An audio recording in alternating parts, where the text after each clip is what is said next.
You got the block, that's all right. No, this is good. Good afternoon, and welcome to the Escambia County Tourist Development Council meeting. Today is, April the 16th, and it is 3:05 p.m. Apologize for the late start. We now have a quorum, so we can conduct some business. Danielle, was this meeting properly advertised? Yes, in the Sun Press on Thursday, April 11th. Great, thank you. Would you please call the roll? Yes. Jeff Bagash, James Reeves, Mary Hoxing, Shirley Cronley, David Bayer, Here. Ronald Rivera, Here. Matesh Patel, Here. Tinyade Bratton, and Casey Jones. Great. And we do have a quorum. Thank you. All right. Well, first item on the agenda is review and approval of the February 20th, 2024 meeting minutes. Those minutes, Second. they were distributed, and we have a motion from Mr. Reeves, a second from Mr. Rivera. Is there any objection, any changes? If not, please show those adopted. Next item on the agenda is status of funds available. Mr. Baker, welcome.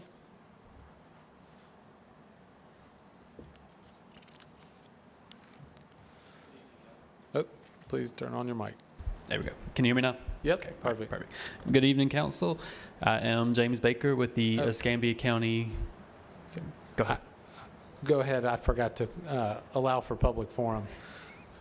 But go ahead and Okay, absolutely, yeah. Like I said, I am James Baker with the Escambia County Budget Office, and I will be presenting you today with the status of your TDT funds through March 2024. And as always, I believe the clerk's office has provided those to you as well. With that being said, the FY24 collections with interest through the end of March 2024 totaled $7,595,191 as compared to the collections through March of 2023, which were $7,465,471, which is a collection increase of about $129,720. These collections, the FY24 collections through March, totaling $7,595,191, are 37.97% of your FY24 TDT budget of $20 million. The expenses through March totaled approximately $7.6 million, and your current TDT cash balance is $27 million through the end of March 2024. All right. Great. That Thank concludes you. your report. Any questions? To the end of the agenda? We have a motion to move public forum to the end of the agenda. Is there? We have a second. Those in favor say aye. Any opposed? So moved. Thank you. Does anybody else have a question? Sorry. For the office management and budget? No? Great. Thank you so much.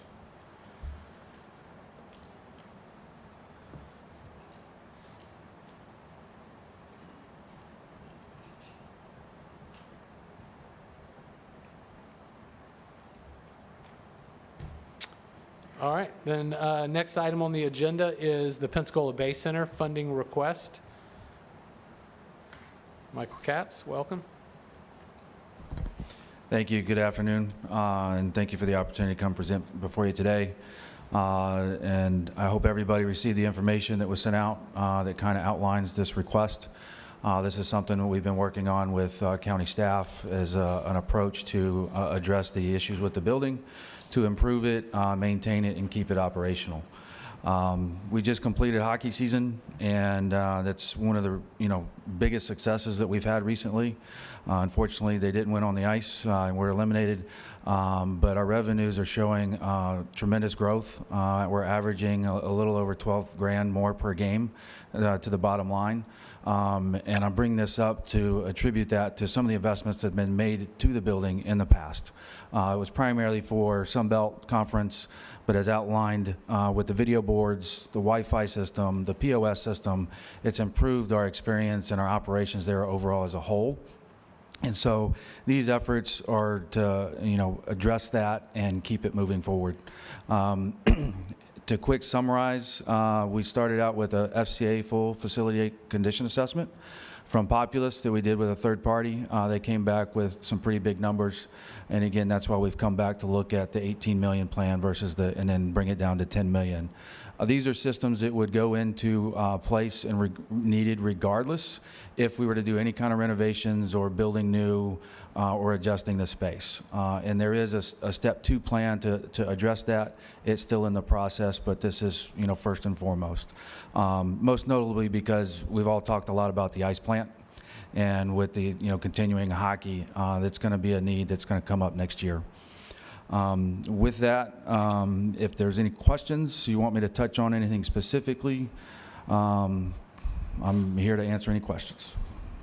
Let me ask you, in the first year, what is the venue's contribution in the first year?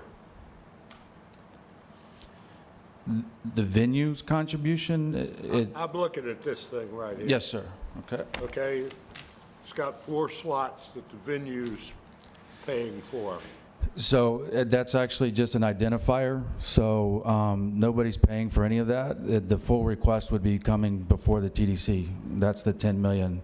These highlighted items are, so the yellow sections, those are items that the Sun Belt specifically was looking for to continue in the building. The blue items are specifically dedicated towards hockey, the Ice Flyers, and the green highlighted sections are specifically that ASM has identified to help continue move the operations along that was identified in the facility condition assessment. And then you had a great big report about that long.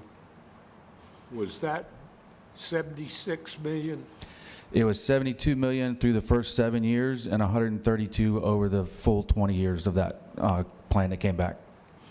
Okay, and then the little red marks, are those? The little red marks are what we would come in any kind of renovation plan. So if we were to move forward with a renovation plan, those numbers would come off of this plan. So if we were going to spend the 72 or the 135, those 4 would already be included in the first 10 million. Correct. It would replace it. If we move forward with the 72 to 132, this plan goes away. That was sorry. So why did you just ask for 10 million? That's what we're here to ask for, sir. No, I said, why did you just ask for that? Why didn't you ask for the 72 million? The feedback that we received going through with staff with the county conversations was that 72 number was too large of an ask. So But that was just strictly county staff. correct. Did you talk to our staff? No, sir, I have not. That's because we don't have any staff. But, I mean, are we going to just piecemeal this, or I mean, Mr. Chairman. all we're doing is recommending, and I mean, Right. all I can do is cut it back to Mr. Chairman. 10 million. I mean, we've got a white elephant that, I mean, we either ought to step up and do it or forget it. In other words, this is a request that the county has taken down from that great big report to $10 million. Why? Why don't we go bigger? Mr. Chairman, Yes, sir. I do agree with that sentiment, Mr. Reeves.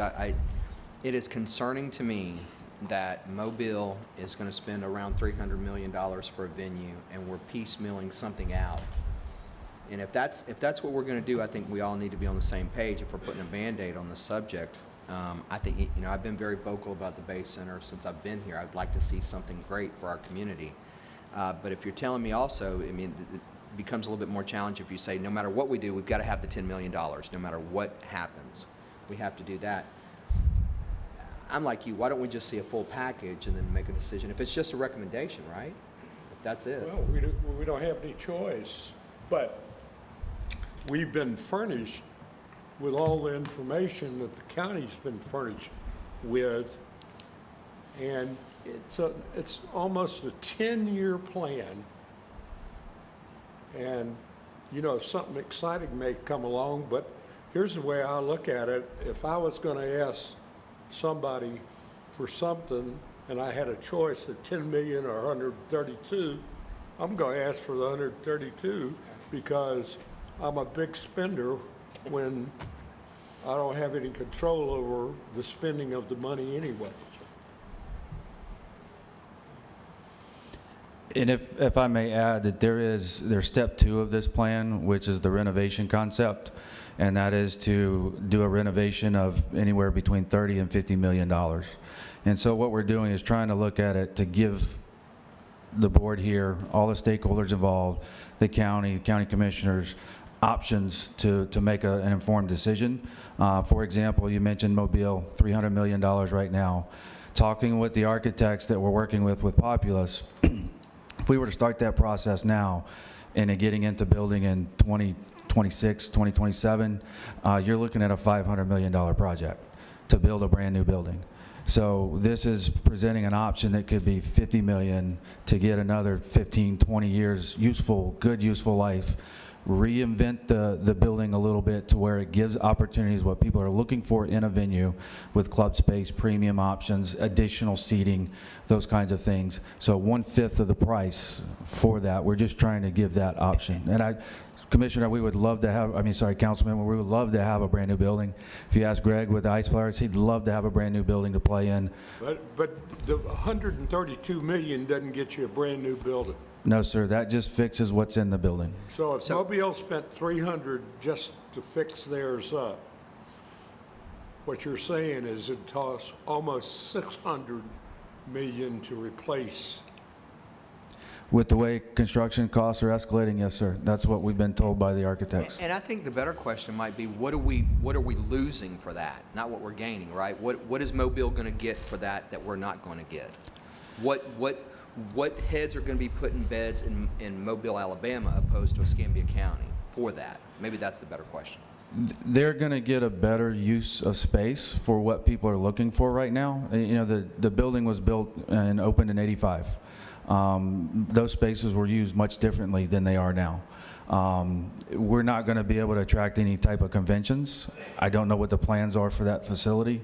I know they're wanting to look to host hockey, so it would compete with us there. Their concert capacity is going to be greater. They're probably going to build a roof that will support the weight that brings in bigger shows. That's a challenge that this plan is not going to address. We've put it on the table and we're looking at it, but the costs are just coming back too high. And it gets to the point where you start spending too much to renovate, you might as well build a new building. Sure.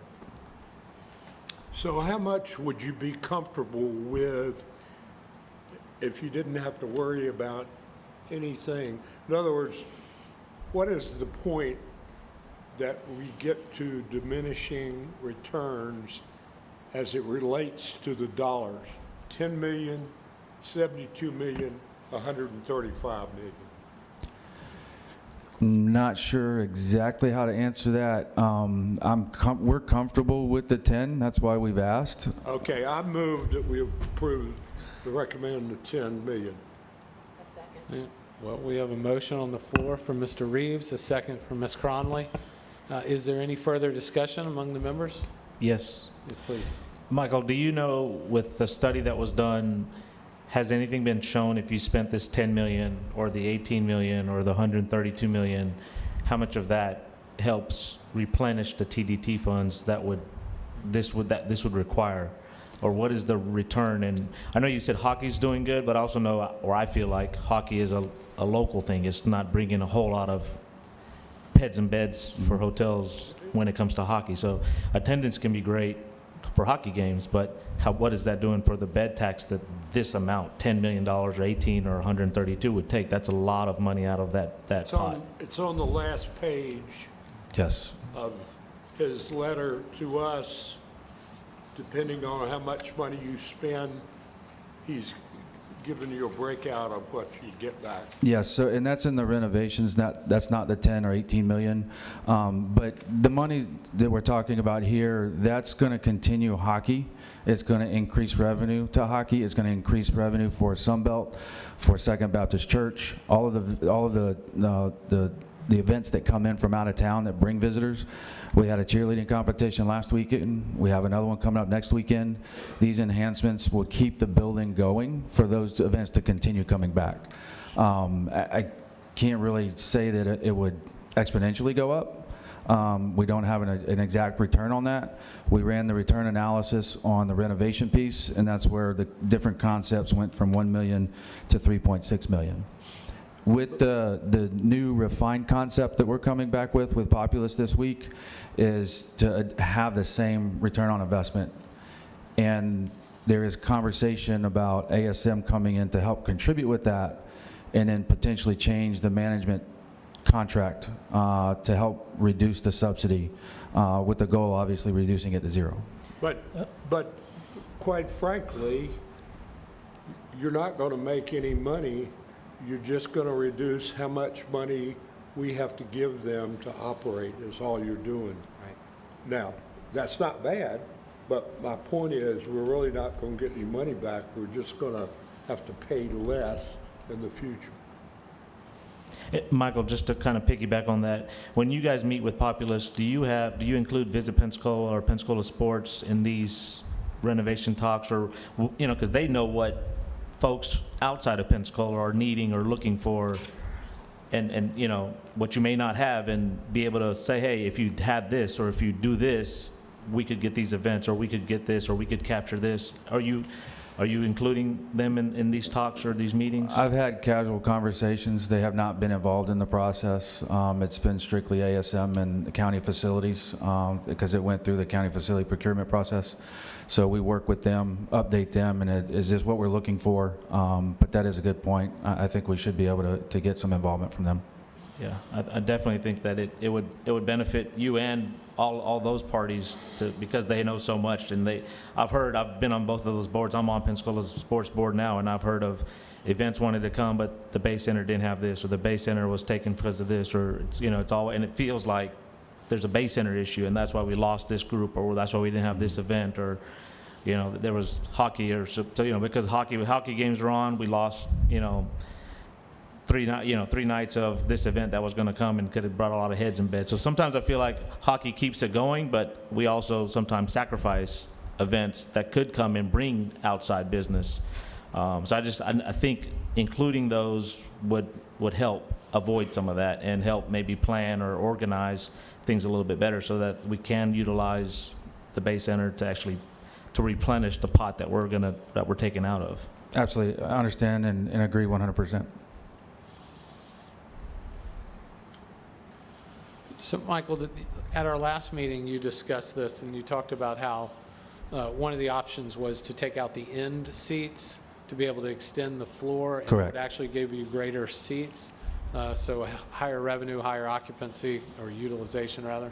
Is that in this $10 million? I see replace retractable seats and some other items, but is that considered in the this? retractable seats are just the ones that are on the east and the west right now. The removing the seats on the south end, that's in the renovation. So that's what. So that's not in This it. is just basically repair, maintenance, replacement items. The renovation is a completely separate next step process. In the anticipated life of these renovations, not the major one, but this $10 million plan, the life expectancy is, did you say 10, 15 years? You could have 10, 15, 20 years. So part of the main system is the ice plant. We're working on 26 years with the ice plant right now. It's way beyond its life cycle, but most ice plants will give you 15 to 20 years. Lighting systems, the sound system, we've had 2 sound systems in the history of the building. We're on the original lighting system currently. So yes, you're going to get a lot of useful life out of these. And that's why we strategically looked at these specific items, because it's going to enhance the experience, reduce expense, and they're items that people are going to see and actually have a good life out of them. We could go in and buy a lot of video boards, do a lot of technology, but we're going to have to switch that out every 5 years. and so that's just going to be that revolving, cash door. So let me ask you, is this coming out of the fifth cent? Where is this coming out of? What? Well, Yeah, it's a Stefan question. And how much is in that? Stefan, come on up. Yeah. Is it on there?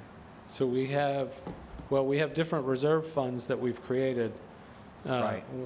And Stefan can talk about that, but one was the public facilities, but we had been reserving that 5th cent since the first year. Correct. With the Bay Center in mind, right? Correct. So of the 5th cent TDT, we have 10.1 in reserves. In the public facility reserve, which is in the first 2 pennies and the 4th cent, we have 3.5 million. That you're with the county staff and not our staff, Well, we are the county. where would you recommend if you were going to spend this 9.9? Because it goes over 3 years, where would you recommend it be charged to? I would say the first would be to use the 3.5 that we set aside as part of the TDC reserve policy. Then we start using the 5th cent reserve. Weren't we reserving the 5th cent specifically for the Bay Center need? I Isn't that don't the know that discussion? was specific to that, but it was essentially some type of facility for something that we would do in the future. At the time that we set these reserve policies, we didn't really have an idea of exactly what we would be using those reserves for. That was my understanding. My understanding is that we just carved it out for something that we, once it came out, whatever we thought, once something came to us. If you guys remember, there had been a couple of projects that had come to us, so. Well, I would recommend we use the 5th cent. We've been holding it reserving it for 2 years for the purpose of a facility. Correct. This is the county-owned facility. That we recommend. So let's recommend that you sign it. Wherever you want. Do you want to make that as part of your motion? No? I think Speaking of the we spent mic. enough time on $10 million. All right, then, does anyone else have any other comments? No? If not, I will ask if there's any public comment at this time. Is there anyone at the public? Mr. Jardine, please come on. All right. Thank you, Chairman Barrett, for the time. Tom Jardine, 1112 Via Luna. And I think that we do need to put some money in that Bay Center or get a new one. We need to start using the citizens' money to pay for assets to enhance this area for the citizens. You guys have a philosophy that you want to give all of the citizens' bed tax money to Visit Pensacola for advertising we don't need. Your strategy is not sustainable. If you look at Pensacola Beach, there's way too much traffic, there's way too much trash, we don't have the infrastructure, and we have a lot of needs in this county, and you guys are mismanaging our bed taxes. You should be trying to make these enhancements to the community that will improve the quality of life for all the citizens and simultaneously draw people to this area. We should not be wasting our money on short-term tourism advertising. This is out of order, Mr. Chairman. Yeah, well, he's got, All right, well, that's all I have to say. Thank you. And also, I don't appreciate that you guys changed the public forum to the end. Last time, on February, you guys all bugged out of here before public forum. There were only 4 of you council members here in the February meeting by the time we did public forum. And now you moved to the end again. Well, you broke the code. thank you. Is there anyone else from the general public who would like? Mr. Banks, please come on up.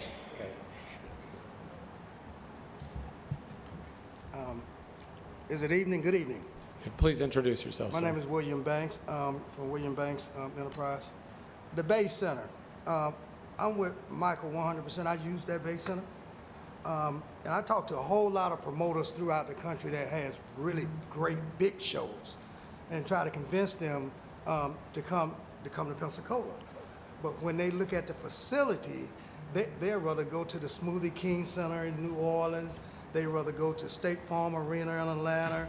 You know, because we don't have all the stuff that you actually require to have in a building to support these type of hard-hitting. We could have Beyonce, we could have any of these major acts if we just do something with that Bay Center, you know, that'll be able to draw these people in here. And if you can draw these people in, the Carrie Underwoods of the world, the county could make a whole lot of tax dollars off of that.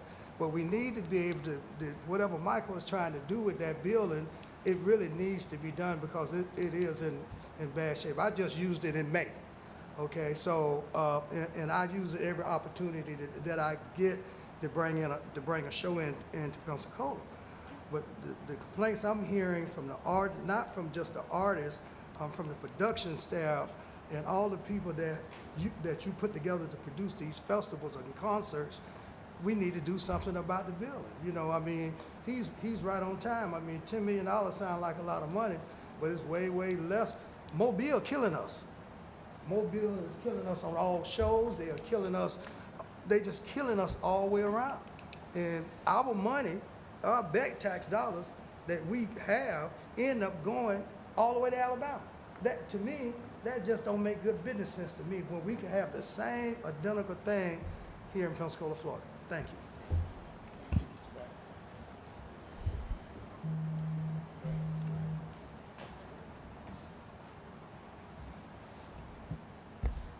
Ray Palmer, Pensacola Sports, 4323 White Leaf Court. I will address a couple of things that I'm hearing that I think is important for y'all to know. Tish, to your request of how do we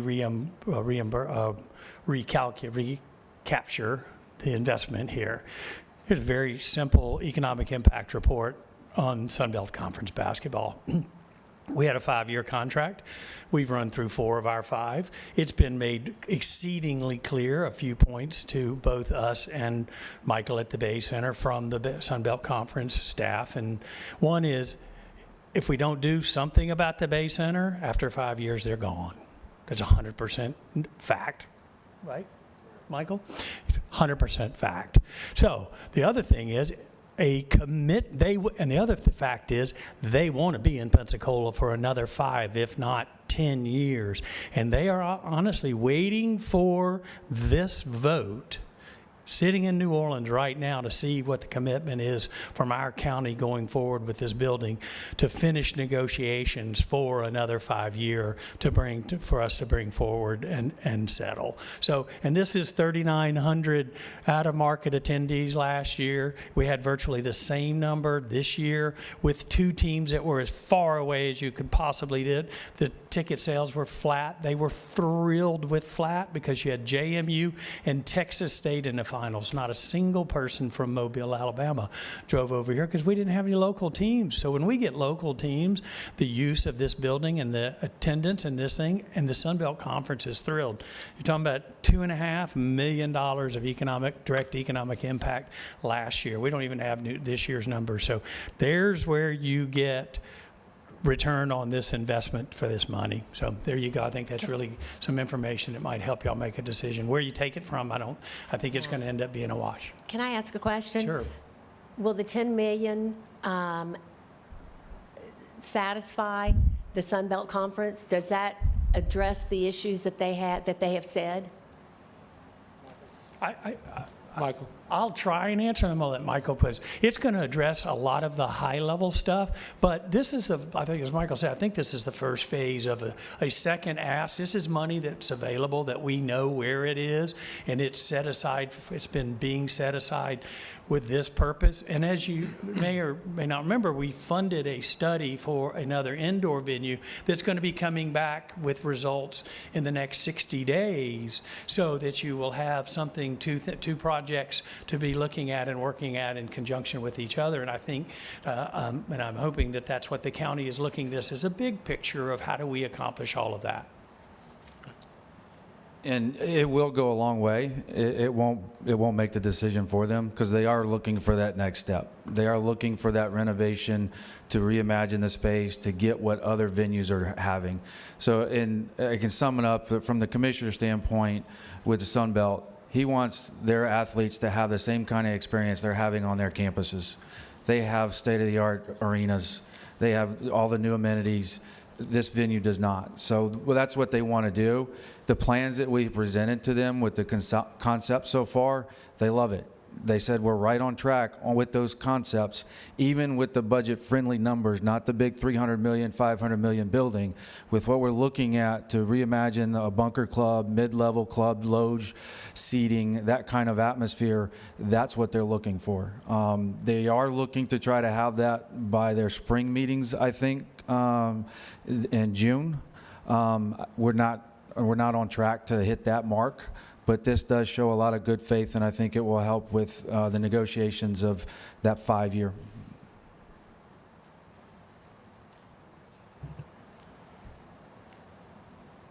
Is there any other public comment? Anyone else from the public who would like to speak to this item tonight?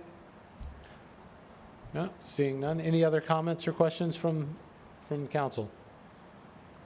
If not, we have a motion and a second. Danielle, if you would please call the roll.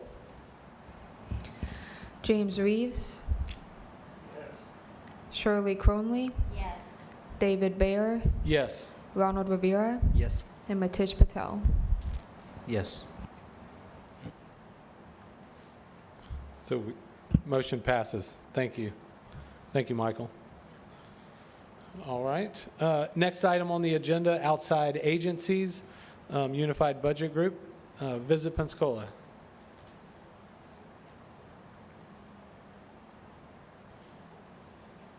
Welcome, Darren. Congratulations for the Beaches of Northwest Florida's Triumph Grant, Triumph Gulf Coast Grant. Thank you very much. Darren Schaefer, President and CEO for Visit Pensacola. Thank you for the opportunity to speak this afternoon. I did want to start off talking about the Triumph Gulf Coast Grant. Last week, there was a meeting, and I guess to start off, I serve as the council chair for the Northwest Florida Tourism Council, and it represents 8 counties from Escambia all the way over to Wakulla. And this council's been working for the last 2 years with Visit Florida to submit a marketing grant application to expand the Adventure Within Reach promotional effort. And that application was presented at last week's Triumph's board meeting. It received an A rating from the staff, and it was voted 7-0 in favor to move the application forward to what they call term sheet negotiations. So there's 2 more steps, but the first hurdle has been crossed. And so now we go to term sheet negotiations and then to a final contract. And so I do want to thank David Bayer as the chair of the Triumph Gulf Coast Board for his support, as a representative also from Escambia County, and especially also Collier Merrill, another member of the Triumph Gulf Coast Board, representative from Escambia County, who truly shared his enthusiastic support for the grant application. This is the first time that Triumph application has been moved forward that represents all 8 of the disproportionately affected counties from the Deepwater Horizon oil spill. So we're really proud to be able to get both the support of the counties, the executive directors of the individual DMOs, as well as the county commissioners from each county. So now the work begins. We are going to start going through our planning phases. This promotional effort really is intended to diversify the region's tourism by spreading the impact, the benefits of tourism beyond the beach area into areas that typically have been not realizing the benefits of tourism. And we really have that focus to build awareness of our area as a region, and we see a lot of benefits of doing that versus going in as individual counties that will grow visitation during our shoulder seasons and provide year-round employment. The grant request is for $3.5 million a year for the next 3 years, so it's actually a campaign that will have legs, that will build upon itself. In addition to that amount, there's $500,000 that's being matched by the Tourism Council, so that money is coming from all 8 representatives from the individual counties, plus another $500,000 from Visit Florida. So the total campaign each year will be $4.5 million. Like I said, our next steps is to get the term sheet approved and a contract signed, and we hope to do that, if possible, before the Triumph Board breaks for the summer. Our intention is to launch that campaign this coming fall. On another note, Visit Pensacola is implementing its spring marketing campaign, which was boosted by the supplemental contribution. Our goal is to drive visitation this spring through June, focusing on our drive markets that allows us to promote Pensacola as an easy getaway. Our top drive markets from 2023 that we're focusing on is Atlanta, Birmingham, New Orleans, Baton Rouge, and Nashville, in addition to some other markets, including Dallas and Houston. So that is in progress right now. We appreciate the supplemental dollars to really give that boost.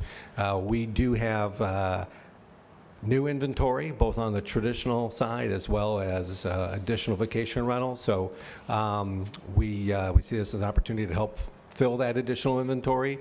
Year to date, we're running similar to what we did last year, but the numbers for April and May are looking to exceed what we did last year. So we're excited where this additional inventory will help us during our peak months. Also wanted just to remind everybody, we have our own event grants. That amount that can be awarded has been increased up to $50,000. We have workshops that have to be attended. So anybody who's interested in applying for an event grant has to go through the workshops. We've had one, we've got 4 more through the end of this month, so 2 on Friday, and then one's on April 26th and April 29th. And then finally, National Travel and Tourism Week. We celebrate that every year, emphasizing the important role that tourism has, empowering our local economy and providing jobs for over 20,000 residents of Escambia County. We do some fun things, we do some educational things. So Hospitality Olympics at the Wahoo Stadium. Tuesday, we do a stakeholder breakfast where we bring in some of our agencies. It's an educational program. We talk about our marketing, provide some research updates. So it's a great program. I encourage everybody to take a look at that. We're doing some new things. We're celebrating 10 years as an organization, so we're covering some costs for some opportunities like a hospitality trolley tour that focuses on our history. Thursday, probably my favorite program, is the Hospitality Hero Ceremony and Luncheon. Again, with this being our 10 years, we're celebrating the role that these businesses have and the frontline staff, their impact on a visitor experience. So in addition to the recognition itself, there's a $500 recognition award for each Hospitality Hero winner. The 4 categories are transportation, restaurant dining, attractions, venues, and lodging. And again, this is really to recognize that frontline staff, those folks that are sometimes making minimum wage, but are the face of the business, the face of our community. And so we think that it's really important that we recognize those individuals. And then finally, we're doing something new. It's the Way to Beach Passport. So the first 200 people that sign up have an opportunity to explore some of the activities we do in the area, like the Pensacola Bay City Ferry, the historic Pensacola Village, and the Pensacola Lighthouse and Museum. Sign up for it's free. The first 200 that sign up will get those passes. And additionally, the Historic Trust will be doing a free all-public museum day on Saturday, May 25th. So this year, the Travel and Tourism Week is May 20th through the 24th that we'll be doing those celebrations. And finally, my last note is that in 4 days, I'll be celebrating 4 years with Visit Pensacola. So it's gone by very quickly. It's been a great experience, and I just want to thank the TDC Council for your support in helping us grow tourism in Escambia County. And I'm happy to answer any questions. Council members, any questions? No questions, just want to say congratulations on the Triumph Grant. Good work. Yep, thank you. Any other comments or questions? Thank you, Darren. Congratulations Thank on you. your 4 years, and congratulations on the Triumph Grant. Thank you. All right. Next item on the agenda, Pensacola Sports. Ray Palmer, come on back up.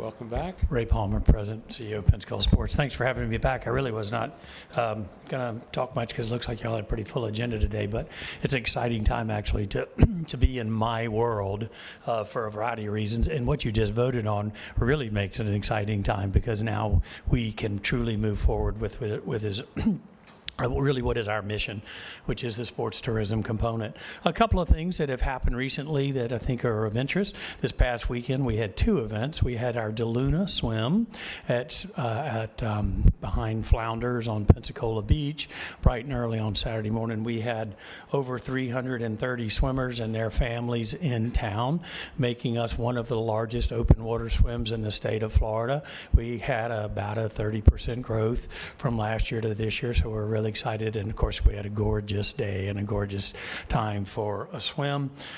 In addition, we had almost 185 of those, 183 to be exact, that were out of the local area.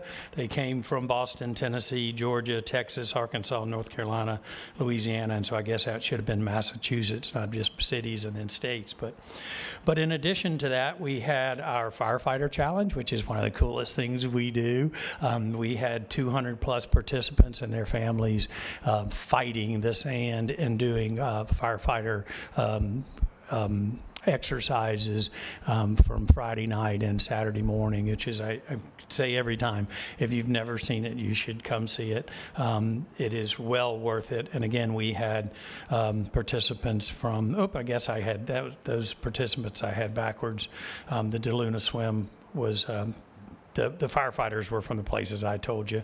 The participants for the swimming were Micronesia, Australia, Colorado, Minnesota, Maryland, Pennsylvania, California, Arizona, and Washington. The bottom line was we had a lot of people on that island from a lot of different places here enjoying our absolutely gorgeous beach and taking advantage of those opportunities. Something else that happened 2 weeks ago, which was really fascinating, was this is part of the commitment that the Board of County Commissioners made in our sports tourism world. This was not funded through TDC. It was when they built the expansion of the additional locker rooms and multi-purpose things as that we committed, we being y'all committed with the SEC soccer. Well, a spinoff of that was the University of Florida's head soccer coach asked us for an opportunity and a weekend for us to host their own event. So LSU, Mississippi State, and University of Florida came 2 weeks ago during a youth soccer event that had approximately 150 youth, so they had about 2,500 kids out there, and they played free exhibitions, put on a show for the kids, signed autographs, and we got phenomenal feedback. They came, they again stayed on the hotels at the beach. I saw all the buses, talked to the coaches, and not only did they do that, but we've now created an event that they want to make an annual event and grow. But come August 11th, we've now learned LSU and Southern Miss are going to come do a preseason similar event. All of this is a return on our investment, whether it be TDC or our county or whatever in the sports tourism industry. So we're excited about what's happening out there in that world. And I'll close with one other thing, and I'll just talk quickly about Sunbelt Conference, because I know we don't have all the numbers in, but I'm going to show you a little bit. So this is the Sports Business Journal, our Bible, right? And so the March 18th issue addresses the best sports cities in America. We're not one of them, but what we are is of the 9 cities that host major conference basketball championships, we're one of the 9, and 6 of these cities are also in there. So Pensacola is running with these big dogs, and this is cool stuff. And so we're thrilled to see the numbers that, some preliminary numbers of ESPN ratings are going up, attendance is, our local tourism numbers are going up, and the Sunbelt Conference, if we can now take this action that y'all have taken today and move it forward for another 5 with hopefully an option for another 5 on there is just exciting news. And I thank you all for your support. I'll answer any questions that you may have. Great. Thank you, Ray. Any questions or comments for Ray? No? Good job, Ray. Thank you so much. All right, next item on the agenda is ACE. And Dr. Harper, come on down. Thank you, Welcome. Mr. Chairman. Rick Harper here for ACE. Mary Henriquez sends her regrets, and so you get the B team. ACE is happy with to continue in the types of activities that you've supported in the past. These include general operating grants for arts organizations that increase tourism in the area, up to 16 operating grants approved by the ACE board for up to $500,000.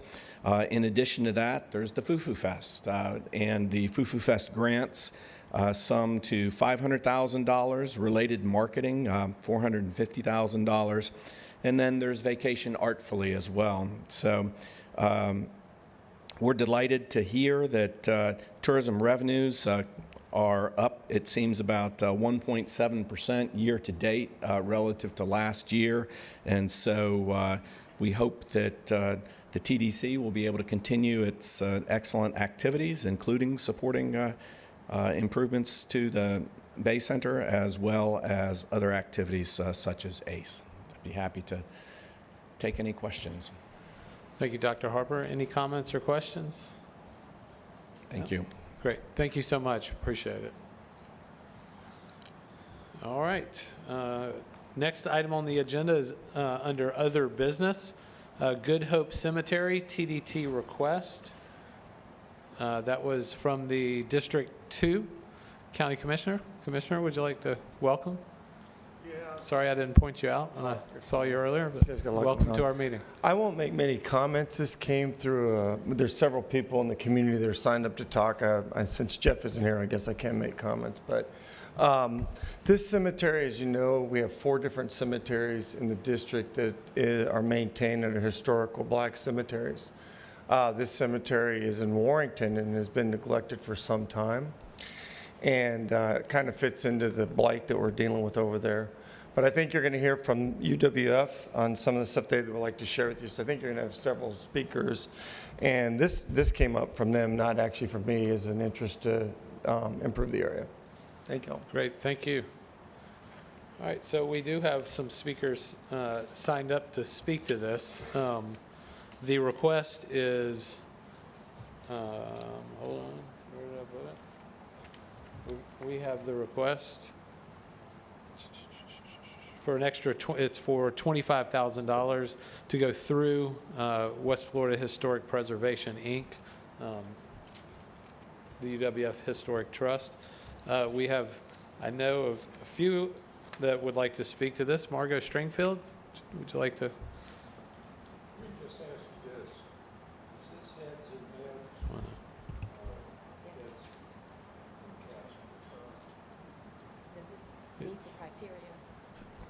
Well, we all have an application in front of us. No, I'm just saying. Yes. How can we do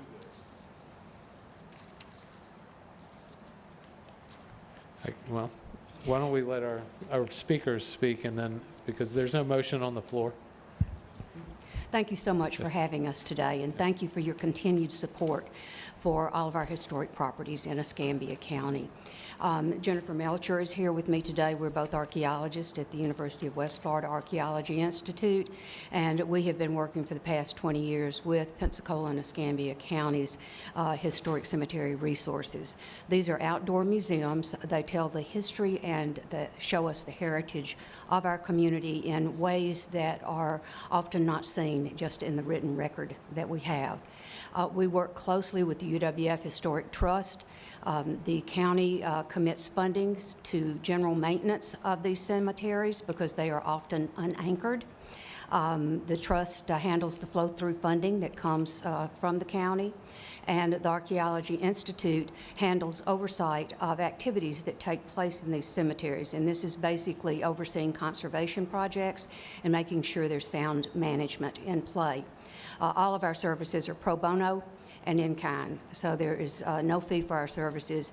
What the funding goes for is landscape maintenance, and if there's anything left over from that, it goes toward conservation or any documentation that we need to do on site.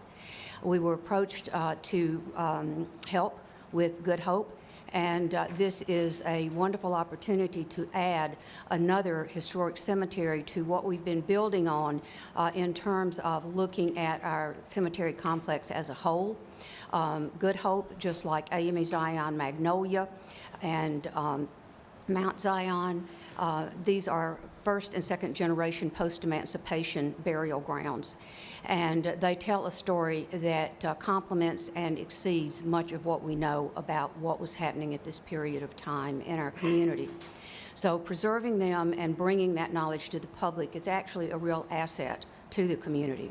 We can never count heads in beds with the work that we do, but we consider this to be something that complements and supports the heritage tourism programming that is integral to how we present ourselves as a community. We have wonderful resources here. Our historic resources are certainly one of the legs that we depend on. So these cemeteries are being worked on, and they are being developed so that they can provide heritage tourism support and draw people who are interested in coming to see historic Pensacola, and in many cases discovering where they came from and seeing where we are going with that knowledge. I move we approve $25,000 There's a motion on the floor. if it's legal. Yes, sir. Well, I'm not a lawyer. I don't. Well, if we can do it, let's do it. Yes. Here comes Stephen. I know that we support a couple other cemeteries through University of West Florida Historic Trust. Yeah, where's Rob? This is planned to be part of those. I would just like to mention to the council, at I believe it's the last page of your backup for this particular item, the county attorney's office did draft an item that does allow for resolution? this. Yes. Second. Yes. So Second that motion, Mr. Reeves. Thank you, Stephen. So we have a motion and a second. Is there any discussion among the council? No? Ms. Melcher, did you have some other comments you'd like to make? You signed up, so I was going to make sure you had the opportunity. I'll just say that part of what this money will pay for is not just landscape maintenance, but is documentation of the cemetery and our ability to therefore invite the public to the cemetery because it will be made safe. So there are currently safety hazards, trees that need to be addressed, so that's part of why the request is for the 25. Okay, great, thank you. And I have some other speaker request forms. I don't know if, yes, sir. If you would please introduce yourself. Good afternoon. Ellison Bennett. Got it. I'm part of a third generation of people from Old Warrington. I don't know if everybody know the history of Old Warrington. There's a section at Barrancas that acknowledges the fact of people from Hispanic descent, former slaves that was born during that era that's buried at Barrancas. Some people sitting behind me this afternoon, we come to ask you all to please grant the request for the $25,000 to clean up Good Hope Cemetery. It broke my heart 2 months ago. I go out to the cemetery. Homeless people had moved in, sleeping on top of graves, and my heart goes out to homeless people. I know people fall on hard times. The overgrowth outside the fence is so humongous that you cannot even realize it's a cemetery until you walk through the gates. And once I did that, it was so much debris spread it around. I say, what disrespect that is for someone who have passed away. I have a long history with the cemeteries that you all already support in Escambia County. I worked for the Reed Vault Service. I've dug graves at Magnolia, Zion, even at St. Michael's. So I have a great respect and a large knowledge of that. And I would like to ask, Okay, hold on. I would like to say that the citizens of Warrenton have contacted many people that's going to join in with this community effort on April the 27th. I'd like to thank UWF and Commissioner Kolar, because this is truly on April the 27th, with the blessings of this board, it's going to be a great community project. Thank you. Thank you, Ellison. We appreciate it. Great. Call the vote. Anyone else from the general public who would like to speak to this item today? Anyone else in the audience? There's Marcel. I just want to say thank you. Introduce and yourself, please, sir. Marcel Davis, 4093 Cobia Street. I just want to say thank you Pastor Marcel Davis. to Go the ahead. chairman, thank you, Ronnie, and to Mr. Reeves for the motion. But this is my great-grandfather started the cemetery when he was 19 years old. The historical thing about the cemetery, people from the Civil War is buried there. Aircraft mechanics that worked on the base during every war lived in the Warrenton community. It was called Jonas Brown Estates. Where the cemetery is located was abandoned, but it was a school that was in the church, and the Klan kept burning the church down. So everybody in the Warrenton community, white and black, got together and moved the church from where the cemetery is at to 216 Gulf Beach Highway. So there's a lot of history. When people go out there and they see the grave markers from the Civil War, they see grave markers from World War I, where colored troops could not be buried on the base. So it's a lot of history with the cemetery there. So I just want to say that it is going to be an attraction on May 19th. They're going to honor the Brown family at the lighthouse, who used to be the people that took care of the lighthouse during those times. So yours truly will be the speaker for that day. So then it's going to also correlate back to the history of the cemetery. And if you take the Sunset Cruise over to Barrancas, they'll talk to you about the colors that moved into the fort that actually helped to sustain the government, are buried there at this cemetery. Some of those who died from plagues that was over there. So if you ever take that Sunset Cruise, this is the cemetery that they're talking about. Thank you guys very much. Okay. Thank you, Reverend. Anyone else from the public who'd like to speak? Yeah.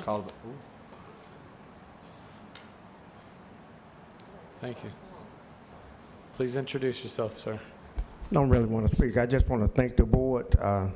My name is Charles Thornton, and I'm the vice chair of Escambia County Republican Executive Committee and board member of Santa Rosa Nile Authority. I grew up in this community. I'm 72 years old, and I really, it's a historical cemetery. It comes back through Reconstruction, all the way through Jim Crow, Civil Rights era. Somewhere it got lost along the way, the funding out in Warrenton. And I want to thank you, board. I know you already approved it, and my hat's off to you for doing that. It's a big help for our community. Thank you. Thank you, sir. Thanks, sir. All right. If there's no other public comment, call for the vote. Please call the roll. James Reeves. Yay. Shirley Cronley. Yes. David Bayer. Yes. Ronald Rivera. You bet.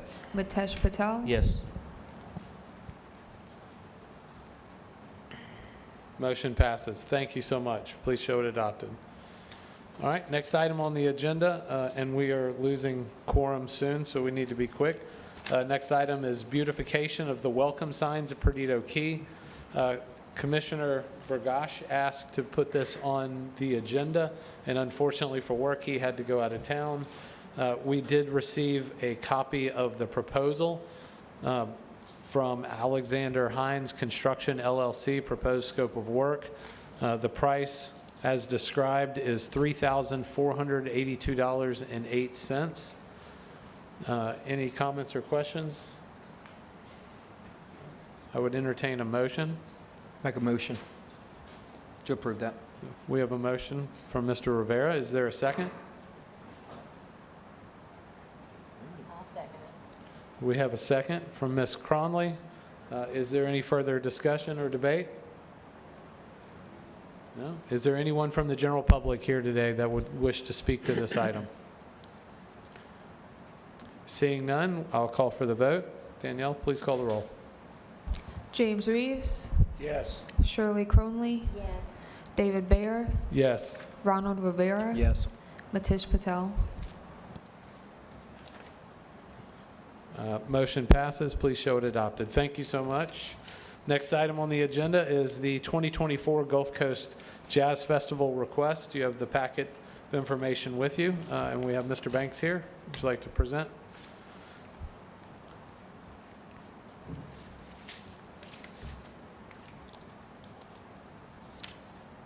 My name is William Banks. I really don't have a whole lot to say. I'm quite sure everybody know that I lost my 15-year-old grandson who was killed by a 14-year-old kid. And I'm trying to get through that. But the Gulf Coast Summerfest, according to, we have like, on Ticketmaster, they now have us at a 4.6 rating. The highest you could get is 5 from Ticketmaster. Last year, we had a great event. We had a great economic impact from people coming all over the country, and a few people came from overseas. So most of you, everybody here probably know about the Jazz Festival. Like I said, I really,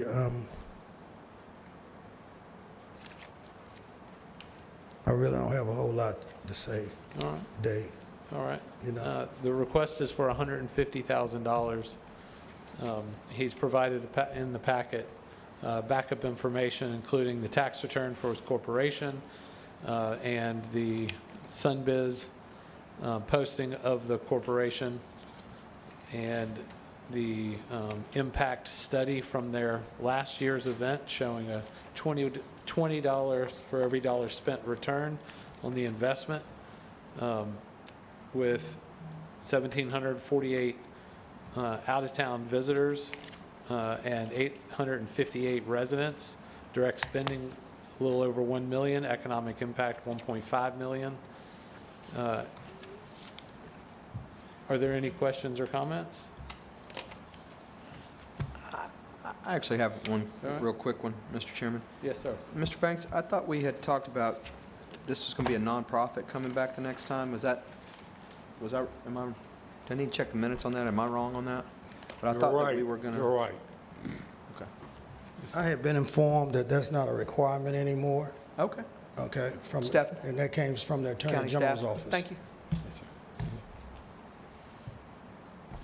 Good afternoon, council members. So as the council is aware, we now have TDC policies and procedures. That particular aspect was evaluated and reviewed. There is a standing Attorney General opinion, basically that says if the board finds that this is in the best interest of the community and supporting of tourism, then it is an allowable expenditure. And that has been incorporated into our TDT policies and procedures. Very good. Thanks, Steph. Appreciate it.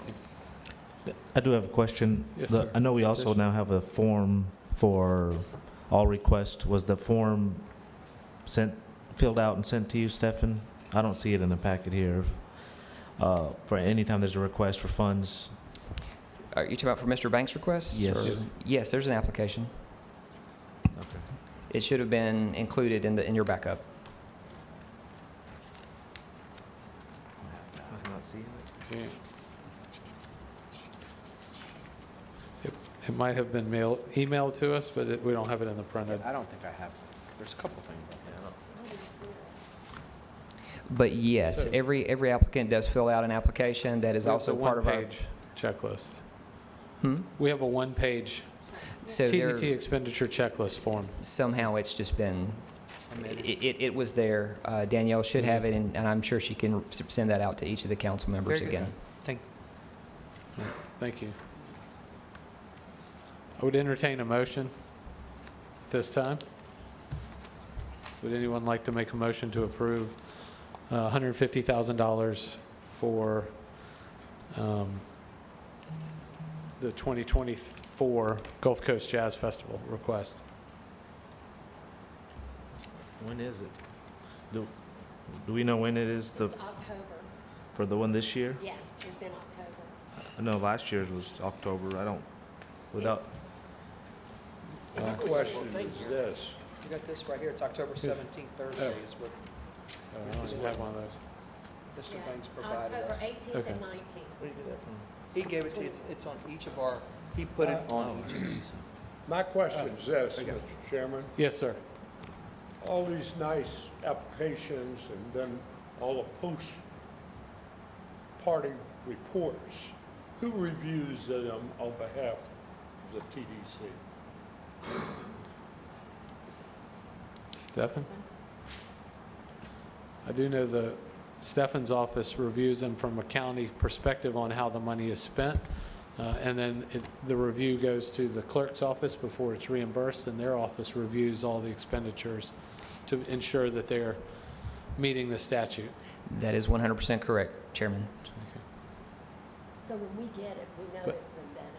But, and for us, we get a copy of their impact study to see if we decide it's the highest and best use of the tourist development tax for our tourism development. All right? So, I make a motion, we give the $150,000 for this event. all right, we have a motion from Ms. Cromley. Is there a second?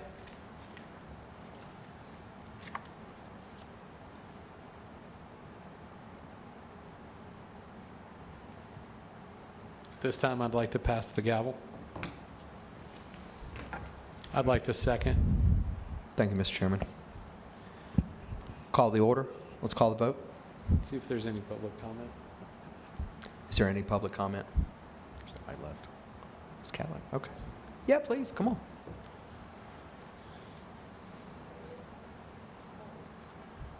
Thank you, Ms. Conley. Thank you. Thank you, David. Thank you. I get it. When there's, year before last, the economic impact was $1.4 million. Cadillac, can I interrupt you for one moment? I just want to interrupt you for one moment. Okay. If one of our members leaves, we no I'm longer done. have quorum and we cannot vote. Thank you. Call the vote. Thank you. James Reeves. Shirley Cronley. Yes. David Bear. Yes. Ronald Rivera. Yes. Matish Patel. yes. At this time, the motion passed. Thank you, Mr. Chairman. I'll pass the gavel back. Thank you. Thank you, Ronnie. Yes, sir. All right. Thank you, Mr. Reeves. Thank you, Cadillac. All right. Yep, we're good. We passed. Motion carries. Thank you. All right, next item on the agenda is public forum. We have some people signed up. Mr. Jardine. Thank you for your patience, sir. All right, no problem. And I'm sorry if I come out kind of angry at times. I think I have reasons to be angry, though. Tom Jardine, 1112 V. DeLuna. And as you know, I take the day off to come to these meetings. I'm a Pensacola Beach lead. Well, first of all, I believe, and can I have everybody's attention? I believe that you guys were engaged in a conspiracy to harass Madam Clerk.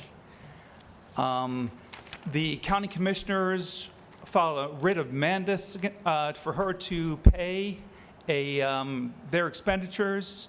They said that she had no right to not pay anything that they, any expenditures they authorized. And then you guys were harassing the clerk, saying because she paid tourist development expenditures that the commissioners had authorized. That seems paradoxical to me. And Jeff is on both councils. So with the commission, he was filing a writ of mandamus against the clerk. And then with this council, he was harassing her for paying expenditures that the commissioners authorized. I don't get it. And you guys were going to waste a lot of the county resources trying to demand she give you guys, do an audit going back 10 years about all her administrative fees, when I know the last 3 years, I think she only spent 1.5, she was allowed 3% of the tourist development taxes for her administrative fees by the ordinance, but she only took 1.7, 1.5, and somewhere around 1.5 last year. So I don't know why we're going back 10 years, wasting county resources trying to go back to 2013 on her administrative fees. And I said that the commissioners are illiterate on both tourism and Pensacola Beach, and I think that's true. Jeff has been on that BCC for 8 years, and he's been on this council for 3 years, and somehow he allowed the county ordinance on tourism to become non-compliant with the Florida statutes. The county ordinance said that the clerk should take 3% of the administrative fees, and the Florida statute said she's allowed to take whatever her costs are, no more than 3%. But anyway, Jeff's Board of County Commissioners were negligent in keeping their ordinance in compliance with the Florida statutes. Those county commissioners are illiterate on both tourism. He's the only one who's even been, on the council who's even part of the Tourist Development Council. He's the only Board of County Commissioner who's on the council. Plus, I'm a leaseholder. That's one reason I'm angry. And I pay full ad valorem taxes on both my land and on my house. And I pay a lease fee.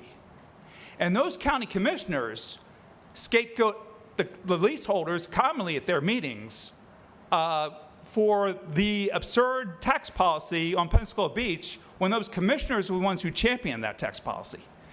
In fact, Mr. Jardine, your time is running out. If you'd like, if you have a couple more things to say. Okay, so they scapegoat us so much, and they're so illiterate that they took they misappropriated a $3.355 million FEMA grant in 2021 that was supposed to go to the sand nourishment of the public beaches. And you guys,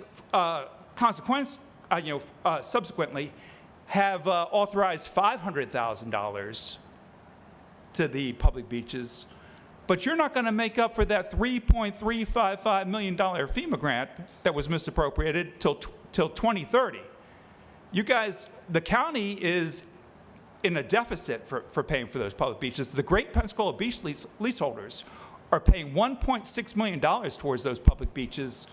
We're paying for the tourism trolleys.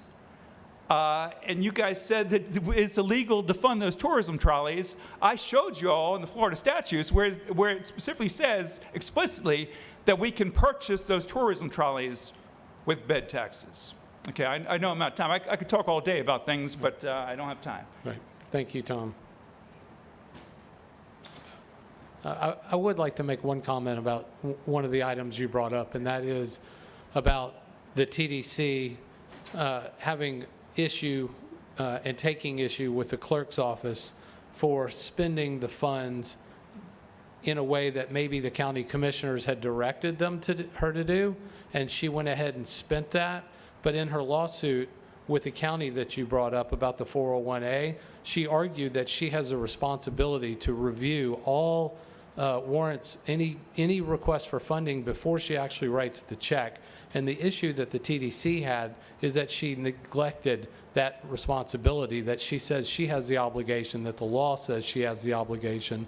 And so in years when she exceeded the 3%, she went up to 5% of retention of the tourist development tax for administration, which clearly violates the statute. The statute says no more than 3%, but only to pay for the cost of administration. the policy, the ordinance was was in conflict with the law, and the county has now corrected that policy, that ordinance, to comply with the law. That came out of the Auditor General's report that this board requested, because we are trying to get a clear understanding of how the funds are being spent and to ensure that they're spent according to the law properly and for the best use of tourism development. And so when we talk about those items that you've brought up, like the trolleys, the law actually says we cannot purchase the trolleys, but we may pay for the services of those trolleys. And we spent $350,000 paying for the services of those trolleys in this current fiscal year. So I want to thank you. I want you to continue to come to these meetings and review what we are doing and understand that this board has created these restrictive funds so that we could start a planning process. We asked for the audit so that we could get our arms around how the money has been spent, so we can have a baseline, so that when we make recommendations to the county commission for funding, that we're doing it appropriately and in the best, highest return. So thank you. We have one other speaker signed up, Andy Trahan. Thank you for your patience. I just wanted to introduce myself to the group. My name is Andy Trahan, and I am one of the new co-owners of Pensacon. So I wanted to make sure you guys had a face to put with a name, as well as visit, so I'm glad you guys are still here. And just introduce myself. I don't have much time, but I will say a little bit about me. I work a full-time job for a company called Toink.com. We do 200 conventions a year as a vendor. I've consulted with other conventions for the last 15, going on 18 years, gives my age away. And my dad was military. My parents retired here. I went to Episcopal Day School, Pensacola Catholic High School, and then went away to college, got a job, and I moved back about 4 years ago. So I work in conventions, and I'm here to help with Pensacon, and we're going to try to make it a little more financially successful than it has been in the last couple of years. Great. Thank you for coming today and introducing yourself. Thank you. And good luck with your new investment there. Thanks. All right. Those are all the sign-up sheets. Is there anyone else from the general public here today that would wish to speak? We can get you signed up. Seeing none. Any closing remarks? Ms. Cronlin? I'm good. No? Mr. Rivera? Thank you so much. Mr. Patel? No? All right. Well, I just want to thank everybody for being here today, and thank you for your investment of time and resources in tourism. Thank you. Meeting adjourned.